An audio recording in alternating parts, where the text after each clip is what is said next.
Pen is temporary but victory is forever. तो इसी के साथ मैं सुमित एक बार फिर आप सबका स्वागत करता हूं मेरे यूट्यूब चैनल पे। तो आज मैं आपके सामने महत्वपूर्ण क्वेश्चन के अंदर जो फर्स्ट पार्ट मैंने अपने यूट्यूब चैनल पर डाल दिया था उसका सेकंड पार्ट लेके आया हूं।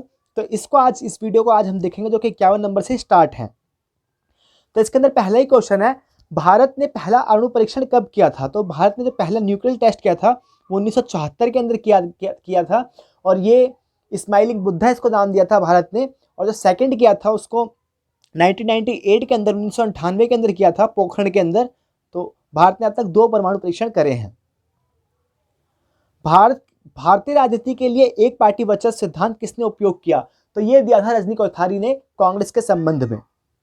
नीति के निर्देशांक सिद्धांत किसको निर्देश देते हैं? तो जो निर्देशांक तत्व होते हैं, directive pressure of the state, ये राज्य के लिए होते हैं। राज्य को कैसे नियम बनाते समय किस चीज को ध्यान रखना चाहिए, ये इनसे संबंधित होते हैं।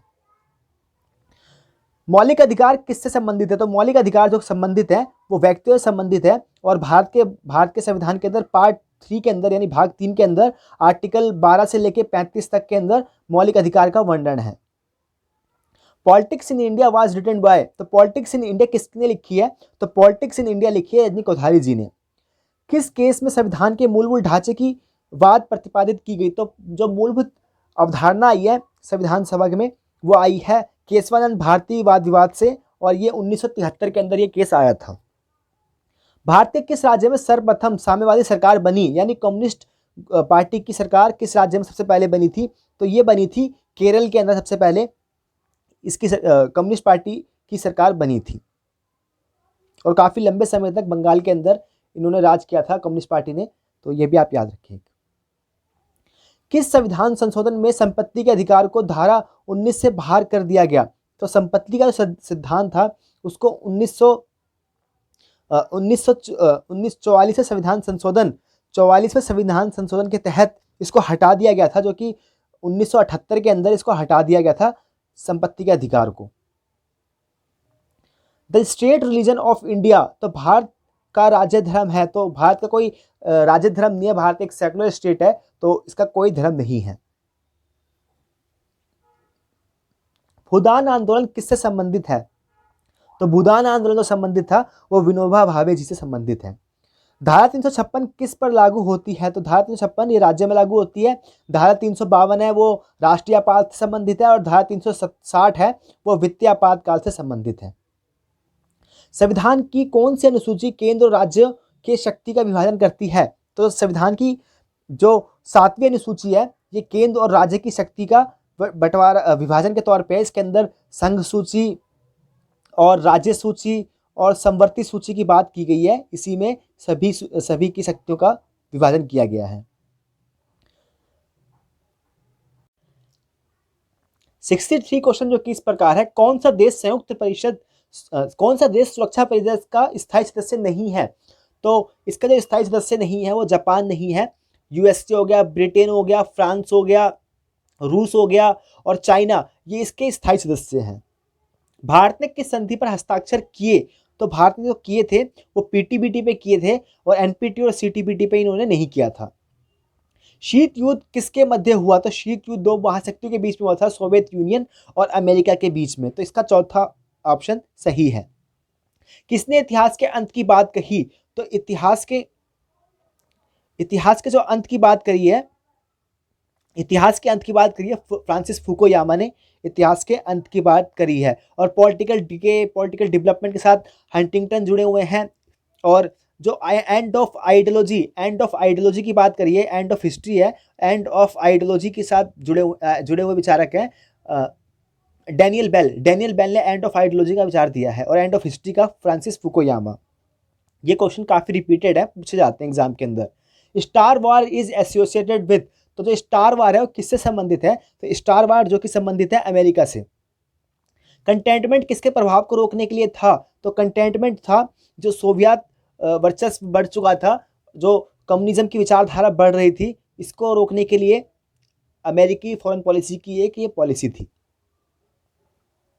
69 क्वेश्चन जो कि इस प्रकार है, किस देश के पास वीटो शक्ति नहीं है? तो वीटो शक्ति आप जानते ही हैं जो सुरक्षा परिषद के स्थायी सदस्य उनके पास है, जो अस्थायी सदस्य उनके पास नहीं है। तो जापान के पास इसकी वीटो शक्ति नहीं है। राष्ट्र संघ की स्थापना हुई, तो राष्ट्र संघ की जो स्थापना हुई थी लीग ऑफ नेशन, जो कि प्रथम विश्व युद्ध के बाद इसकी स्थापना हुई थी, और ये 1939 या तक चली थी संस्था, जब तक सेकेंड वर्ल्ड वॉर नहीं हुआ था। तो सेकेंड वर्ल्ड वॉर होने के बाद इसको हटा दिया गया था। लीग ऑफ नेशन के स्थान पर यूनाइटेड नेशन की स्थापना की गई थी बाद में। यथार्थवादी सिद्धांत के मुख्य प्रतिपादक कौन थे? तो यथार्थवादी सिद्धांत के जो प्रतिपादक हैं वो मार्गेंथोंग को माना जाता है। और मार्गेंथोंग की जो बुक है politics among nation struggle for power and peace, जिसमें इन्होंने बताया कि जो राष्ट्रीय होते हैं वो अपने शक्ति को बढ़ाते रहते हैं। तो इसी को इन्होंने अंतर्राष्ट्रीय थ्योरी के बहुत बड़े थिंकर माने जाते हैं। तो इनसे जुड़ा हुआ है ये। तो यथार्थवादी सिद्धांत जुड़े हुए हैं मार्गेंथोंग। वार्सा संधि किसके मध्य हुई? वार्सा की जो संधि हुई थी वो संयुक्त राष्ट्र संघ, माफ कीजिएगा, सोवियत संघ और पूर्वी यूरोप के बीच हुई थी। यूएसएसआर और पूर्वी यूरोप के बीच ये संधि हुई थी। ब्रिक्स संगठन का कौन सा देश सदस्य है? तो ब्रिक्स से आप नाम से इसको याद कर सकते हैं। तो इसके अंदर ब्रिक्स के अंदर जो है ब्राजील है, रशिया है, इंडिया है, चाइना है, साउथ अफ्रीका है। तो ब्राजील इसका सही आंसर है। राष्ट्र संघ की असफलता का कारण था, तो लीग ऑफ नेशन जो आया था उसकी असफलता का क्या कारण था? तो उसकी असफलता का कारण था संघ में महाशक्तियों की अनुपस्थिति। इसके अंदर अमेरिका था ही नहीं जो ये संगठन बना था। तुष्टीकरण की नीति थी, पॉलिसी ऑफ अपीजमेंट था। वार्साई की संधि इसके आधार के तौर पे थी। तो ये तीनों कारण थे। किस देश में बोल्शेविक क्रांति हुई? तो बोल्शेविक क्रांति आप जानते ही हैं रशिया के अंदर हुई थी। तो इसका रूस इसका आंसर सही है, चौथा। अमेरिका में शासन प्रणाली है, तो अमेरिका की जो शासन प्रणाली है वो संघातात्मक यानी फेडरलिज्म वहां पे है। भारत ने किस युद्ध में तनाव को कम करने में अहम भूमिका निभाई? तो भारत ने जो तनाव को कम करने में अहम भूमिका निभाई है ये कोरिया युद्ध में निभाई है। तो ऐसा क्वेश्चन याद रखें, आप एग्जाम में पूछ लेते हैं मैचिंग के अंदर। तो ये भारत ने निभाई थी कोरिया युद्ध में। कौन सा देश नियम का संस्थापकों में से एक है? तो नियम के संस्थापक सदस्यों में से आप जानते ही हैं, तो युगोस्लाविया हो गया, मिस्र हो गया, भारत हो गया, ये सभी देश नॉन अलाइनमेंट मूवमेंट के संस्थापक के तौर पे जाने जाते हैं। और इसका प्रथम सम्मेलन बेलग्रेड में हुआ था, ये भी आप याद रखें। अमेरिका के राष्ट्रपति का कार्यकाल, तो अमेरिका के राष्ट्रपति का कार्यकाल होता है 4 वर्ष का। चीन के विधानमंडल को कहा जाता है, चीन के विधानमंडल को जो कहा जाता है वो कांग्रेस कहा जाता है, वहां की, माफ कीजिएगा, राष्ट्रीय जन कांग्रेस कहा जाता है। और कांग्रेस है जो यूएसए की पार्लियामेंट है उनको कांग्रेस कहा जाता है, और जो चीन का विधानमंडल है उसको राष्ट्रीय जन कांग्रेस कहा जाता है। तो ऐसे क्वेश्चन पूछ लेते हैं एग्जाम में, तो आप इनको याद रखें। भारत में आप जानते हैं बहुदलीय प्रणाली है। आधुनिक नौकरशाही की अवधारणा का जन्मदाता किसे माना जाता है? तो आधुनिक जो नौकरशाही है उसका जन्मदाता मैक्स वेबर को माना जाता है। इन्होंने 3 आधार पे नौकरशाही को विभाजित किया था। इसमें नौकरशाही की लीगल, नेशनल और ट्रेडिशनल और एक करिस्मेटिक, 3 आधार पे इन्होंने इसको विभाजित किया था। निजीकरण की विशेषता है, निजीकरण प्राइवेटाइजेशन की क्या विशेषता है? तो ये विशेषता होती है अराष्ट्रीयकरण, अनुबंध प्रणाली, कॉन्ट्रैक्ट सिस्टम होता है, डी नेशनलाइजेशन होता है और डी इन्वेस्टमेंट होता है। तो ये सारे होते हैं इसके अंदर। Who is the father of public administration? तो पब्लिक एडमिनिस्ट्रेशन के फादर माना जाता है वुड्रो विल्सन को। वैज्ञानिक प्रबंध का मुख्य समर्थन कौन है? वैज्ञानिक प्रबंध का जो मुख्य समर्थक है वो फ्रेडरिक टेलर है। भारतीय प्रशासनिक सेवाओं का परीक्षण केंद्र कहाँ है? तो भारतीय प्रशासन का जो प्रशासनिक सेवाओं का परीक्षण केंद्र है वो मंसूरी के अंदर है, लबासना मंसूरी आप जानते हैं। तो लाल फीताशाही किससे संबंधित है? तो लाल फीताशाही आप जानते हैं रेड टेपरिज्म जो संबंधित है नौकरशाही से, जहां फाइलों को एक कार्यालय से दूसरे कार्यालय में भेजा जाता है और कार्य को अटकाने की प्रवृत्ति को ही रेड टेपरिज्म के नाम से जाना जाता है। सीएजी की अपनी रिपोर्ट किसको सौंपता है? तो सीएजी अपनी रिपोर्ट जो होता है वो संसद को सौंपता है। और ये आर्टिकल सीएजी का भी याद रखें, आर्टिकल 148 के अंदर सीएजी का वर्णन किया गया है। इंग्लैंड में शासन प्रणाली है, तो इंग्लैंड की जो शासन प्रणाली है वो एकात्मक है।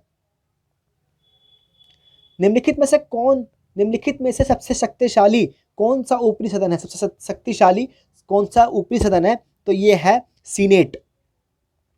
माई एक्सपीरियंस विद ट्रूथ पुस्तक किसने लिखी, तो माई एक्सपीरियंस विद ट्रूथ जो पुस्तक थी वो गांधी जी ने लिखी थी, महात्मा गांधी जी की ऑटोबायोग्राफी थी my experience with truth. Nehru ji की जो उन्होंने लिखी है डिस्कवरी ऑफ इंडिया, और जो अंबेडकर जी ने लिखी है वेटिंग फॉर वीज़ा, तो इनको भी आप याद रखें। लोक प्रशासन है, लोक प्रशासन क्या है, तो लोक प्रशासन मुख्य तौर पे शुद्ध विज्ञान भी है, शुद्ध कला भी है, और ना विज्ञान ना कला, तो ये सारे ही हैं, तो इसके अंदर फोर्थ ऑप्शन का सही है। लोक प्रशासन का मुख्य उद्देश्य है, तो लोक प्रशासन का जो मुख्य उद्देश्य है वो जन कल्याण करना, लोगों का काम करना। आप नाम से ही देख रहे हैं लोक प्रशासन, तो लोगों के लिए जो काम करे, लोगों के कल्याण के लिए जो कार्य करे, तो वो लोक प्रशासन कहलाता है। तो इसका आंसर सेकंड सही है। रूस का पूर्व में क्या नाम था, तो रूस का आप जानते हैं पूर्व में क्या नाम था, यूएसएसआर, तो इसका थर्ड ऑप्शन सही है। भारत में उदारीकरण की नीति कब आई, तो भारत में एलपीजी की आप जानते हैं एलपीजी 1991 के अंदर आया था, पीवी नरसिंह राव जी ने ये लेके आए थे, और जो उस समय हमारे वित्त मंत्री थे वो डॉक्टर मनमोहन सिंह जी थे। लिबरलाइजेशन, ग्लोबलाइजेशन और प्राइवेटाइजेशन, तो इस प्रकार से एलपीजी का ये फुल फॉर्म था। भारत में आज़ादी के बाद किस तरह की अर्थव्यवस्था अपनाई गई, तो भारत में आज़ादी के बाद मिश्रित अर्थव्यवस्था अपनाई गई थी, तो इसका थर्ड ऑप्शन सही है। India today was written by, तो इंडिया टुडे जो लिखी गई थी वो आरपी दत्त जी ने लिखी है। इंडिया टुडे रिलेटेड है आरपी दत्त जी के साथ। भारत का पहला गैर कांग्रेसी प्रधानमंत्री कौन था, तो भारत में जो पहला गैर कांग्रेसी प्रधानमंत्री थे वो थे मोरारजी देसाई जी। मोरारजी देसाई 1977 के अंदर इमरजेंसी के बाद भारत के पहले गैर कांग्रेसी प्रधानमंत्री बने थे। अटल बिहारी वाजपेयी, और ये जनता दल से संबंधित थे, इन्होंने 3-4 दलों का समर्थन लेके अपनी सरकार बनाई थी। अटल बिहारी वाजपेयी किस गठबंधन से संबंधित थे, तो अटल बिहारी वाजपेयी संबंधित हैं एनडीए नेशनल डेमोक्रेटिक अलायंस के साथ। Rudolph has called India politics, तो रुडोल्फ ने जो इंडियन पॉलिटिक्स को कहा है वो बैलगाड़ी मॉडल कहा है, और इनकी जो पुस्तक है इन परस्यूट ऑफ लक्ष्मी, उसके अंदर इन्होंने बात कही थी। तो ये कुछ क्वेश्चन थे, उम्मीद करता हूँ आपको अच्छा लगा होगा। कुछ कमी रह गई तो मुझे जरूर कमेंट करके बताएं, मैं आने वाली वीडियो के अंदर इसको सुधारने का जरूर प्रयास करूंगा। आपने मेरी वीडियो को देखा इसके लिए तहे दिल से धन्यवाद। अगर थोड़ा सा भी अच्छा लगा हो तो प्लीज़ कमेंट करके जरूर बताएं। अपना नाम रोशन कीजिए, अपने परिवार का नाम रोशन कीजिए, और अपने देश का नाम रोशन कीजिए। इसी उम्मीद के साथ thank you so much for watching my video. दिल से आभार आप सभी का।